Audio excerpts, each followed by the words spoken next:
வணக்கம். இன்றைய முக்கிய செய்திகள். திமுகவின் 12வது மாநில மாநாடு திருச்சி சிறுகனூரில் நேற்று பிரம்மாண்டமாக நடைபெற்றது.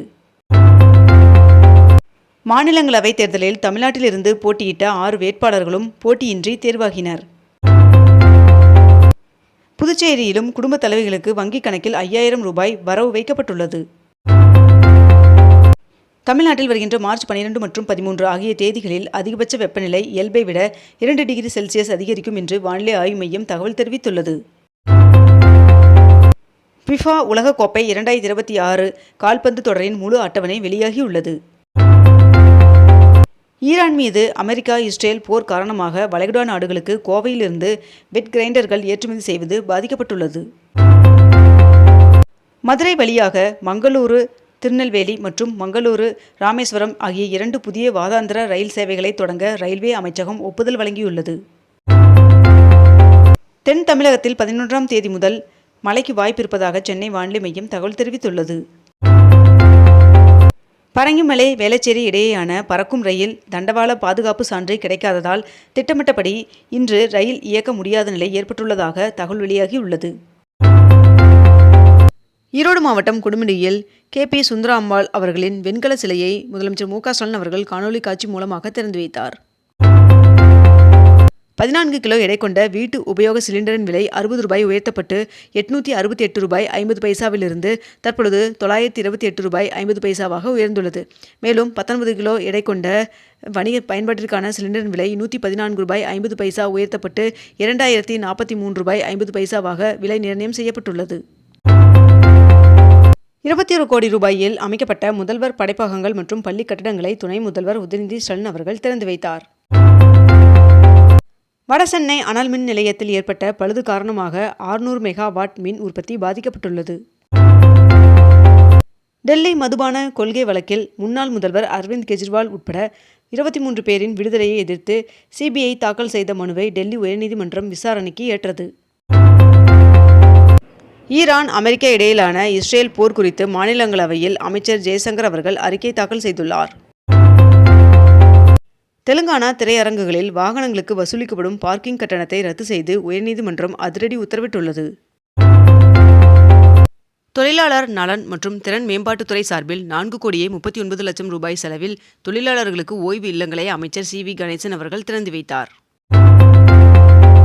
10ஆம் வகுப்பு பொதுத் தேர்வு 11ஆம் தேதி தொடங்கி ஏப்ரல் 4ஆம் தேதி முடிவடைகின்றன. இத்தேர்வில் தமிழ்நாடு மற்றும் புதுச்சேரியைச் சேர்ந்த 9,09,000 மாணவர்கள் எழுத உள்ளனர் என்று தகவல் வெளியாகியுள்ளது. சட்டமன்ற தேர்தல் தொடர்பான பணிகளை மேற்கொள்ள துணை ஆட்சியர், துணை தாசில்தார், உதவியாளர் உட்பட 1249 கூடுதல் பணியிடங்களை தமிழக தேர்தல் அதிகாரி அர்ச்சனா பட்நாயக் அவர்கள் அறிவித்துள்ளார். 22 கேரட் ஆபண தங்கத்தின் விலை சவரனுக்கு 800 ரூபாய் குறைந்து 1 சவரன் 1,19,600 ரூபாயாகவும் 1 கிராம் 14,950 ரூபாய்க்கும் விற்பனை செய்யப்பட்டு வருகிறது. இதனைத் தொடர்ந்து 1 கிராம் வெள்ளியின் விலை 290 ரூபாய்க்கு விற்பனை செய்யப்பட்டு வருகிறது. இளநிலை நீட் தேர்விற்கு விண்ணப்பிப்பதற்கான கால அவகாசம் மார்ச் 11ஆம் தேதி வரை நீட்டிக்கப்பட்டுள்ளது. சென்னை சென்ட்ரல் மற்றும் அரக்கோணம் வழித்தடத்தில் AC மின்சார ரயில் விரைவில் இயக்கப்பட உள்ளதாக தெரிவிக்கப்பட்டுள்ளது. JEE அட்வான்ஸ் தேர்வானது மே 17ஆம் தேதி நடைபெற உள்ளது. மேலும் இதற்கான விண்ணப்பம் ஏப்ரல் 23ஆம் தேதி முதல் தொடங்குகிறது என்றும் தெரிவிக்கப்பட்டுள்ளது. பழைய அமைப்புகளின் பணிச்சுமையை குறைக்க மாநிலங்களில் புதிய திட்டங்களுக்கு விரைவாக சுற்றுச்சூழல் அனுமதி வழங்க புதிய தன்னாட்சி அமைப்புகளை உருவாக்க ஒன்றிய அரசு முடிவு செய்துள்ளதாக தகவல் வெளியாகியுள்ளது. மேற்கு வங்கத்தில் வேலையில்லா இளைஞர்களுக்கு மாதம் 1500 ரூபாய் நிதியுதவி வழங்கும் திட்டத்தை அம்மாநில முதல்வர் மம்தா பானர்ஜி அவர்கள் தொடங்கி வைத்தார். கொளத்தூர் சட்டமன்ற தொகுதியில் 4 கோடியில் மேம்படுத்தப்பட்ட முரசொலி மாறன் பூங்கா மற்றும் 12 கோடியில் மேம்படுத்தப்பட்ட கழிவுநீர் உந்து நிலையங்களை முதலமைச்சர் மு க ஸ்டாலின் அவர்கள் திறந்து வைத்தார். தெலுங்கானா முதல்வர் முன்னிலையில் ஐதராபாத்தில் 130 மாவோயிஸ்டுகள் நேற்று சரணடைந்தனர்.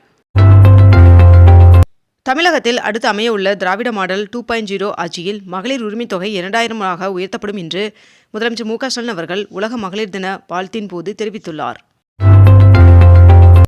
கேரளாவில் காங்கிரஸ் கூட்டணி ஆட்சிக்கு வந்தால் பெண்களுக்கு இலவச பயணம் மற்றும் கல்லூரி மாணவிகளுக்கு 1000 ரூபாய் வழங்கப்படும் என்று திருவனந்தபுரத்தில் நடந்த பொதுக்கூட்டத்தில் ராகுல் காந்தி அவர்கள் உறுதியளித்துள்ளார். சட்டசபை தேர்தலில் திமுக சார்பில் போட்டியிட வரலாறு காணாத வகையில் 15,372 பேர் விண்ணப்பித்துள்ளனர் என்று தகவல் தெரிவிக்கப்பட்டுள்ளது. பீகார் முதல்வர் பதவியிலிருந்து நிதிஷ்குமார் விலகும் நிலையில் அவரது மகன் நிஷாந்த் அவர்கள் துணை முதல்வராக்கப்பட உள்ளார் என்று தகவல் வெளியாகியுள்ளது. இந்தியாவின் வேளாண் பொருட்களை ஏற்றுமதி சார்ந்ததாகவும் உலகளவில் போட்டித்தன்மை வாய்ந்ததாகவும் மாற்றுவதில் கவனம் செலுத்துங்கள் என்று பிரதமர் நரேந்திர மோடி அவர்கள் அறிவுறுத்தியுள்ளார். அமெரிக்கா ஈரான் இடையிலான போரால் கச்சா எண்ணெயின் விலை 2 ஆண்டுகளில் இல்லாத அளவு உயர்வை கண்டுள்ளது. ஒரு பீப்பாய்க்கு 9 விழுக்காடு விலை உயர்ந்து $93 அமெரிக்க உள்ளதாக தகவல் வெளியாகியுள்ளது. ஸ்ரீவில்லிபுத்தூர் பெரிய மாரியம்மன் சுவாமி கோவிலின் பூக்குழி திருவிழா நேற்று காலை கொடியேற்றத்துடன் தொடங்கியது. மகளிர் தினத்தை ஒட்டி நேற்று நடைபெற்ற தவேகா கூட்டத்தில் தவேகா தலைவர் விஜய் அவர்கள் மேற்கண்ட இந்த தேர்தல் வாக்குறுதியை வழங்கினார். நடப்பு 2025-26 நிதியாண்டிற்கு ஊழியர் வருங்கால வைப்பு நிதியான PF வட்டி விகிதம் 8.25% நிர்ணயிக்கப்பட்டுள்ளது. விருகம்பாக்கம் அரும்பாக்கம் இடையிலான கால்வாயின் குறுக்கே உள்ள பாலத்தை புனரமைக்க மெட்ரோ ரயில் நிறுவனம் ஒப்பந்தம் மேற்கொண்டுள்ளது. ஊட்டி மஞ்சூர் சாலையில் விபத்து நடக்கும் பகுதிகளாக கண்டறியப்பட்டுள்ள பகுதிகளில் ரோலர் சேஃப்டி பேரியர் தடுப்புகள் அமைக்கப்பட்டுள்ளது. ஆந்திராவில் ஒரு குழந்தைக்கு மேல் பெற்றால் 25,000 ரூபாய் நிதியுதவியை சந்திரபாபு நாயுடு அவர்கள் அறிவித்துள்ளார். தமிழகத்தில் கூட்டுறவுத்துறையில் நியாய விலை கடை விற்பனையாளர்கள் மற்றும் கட்டுநர்களுக்கு 15% ஊதிய உயர்வு வழங்கி அரசாணை பிறப்பிக்கப்பட்டுள்ளது. தமிழகத்தில் கூட்டுறவுத்துறை உதவியாளர்கள் பணிக்கான நேர்முக தேர்வு முடிவுகளை ஒரு வாரத்தில் வெளியிட வேண்டும் என்று தமிழக அரசிற்கு உயர்நீதிமன்றம் உத்தரவு பிறப்பித்துள்ளது. ஐக்கிய அரபு வளைகுடா நாடுகள் அனைத்தும் இந்தியாவில் முதலீடு செய்ய முன்வர வேண்டும் என்று இந்திய ஹஜ் அசோசியேஷன் தலைவர் வேண்டுகோள் விடுத்துள்ளார். பொள்ளாச்சி பாலக்காடு இடையே புதிய மெமு ரயில் சேவை இயக்க ரயில்வே அமைச்சகம் ஒப்புதல் வழங்கியுள்ளது. கர்நாடகாவில் 16 வயதிற்குட்பட்ட குழந்தைகள் சமூக ஊடகங்களை பார்க்க தடை விதிக்கப்பட்டுள்ளதாக அம்மாநில முதலமைச்சர் சித்தராமையா அவர்கள் அறிவிப்பை வெளியிட்டுள்ளார். சென்னை உயர்நீதிமன்றத்தின் புதிய தலைமை நீதிபதியாக சுஷ்ருத் அரவிந்த் தர்மாதிகாரி அவர்கள் பதவியேற்றுள்ளார். அமெரிக்கா, இஸ்ரேல், ஈரான் இடையே போரை நிறுத்துவதற்கு மத்தியஸ்தம் செய்வதற்கு தயார் என்று சீனா அறிவித்துள்ளது.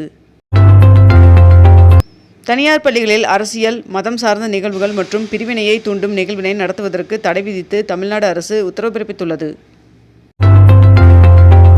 தமிழ்நாட்டில் முதற்கட்டமாக மக்கள் தொகை கணக்கெடுப்பு பணிகள் ஜூலை 17ஆம் தேதி தொடங்கி ஆகஸ்ட் 30ஆம் தேதி வரை 45 நாட்கள் நடைபெறும் என்று அறிவிக்கப்பட்டுள்ளது.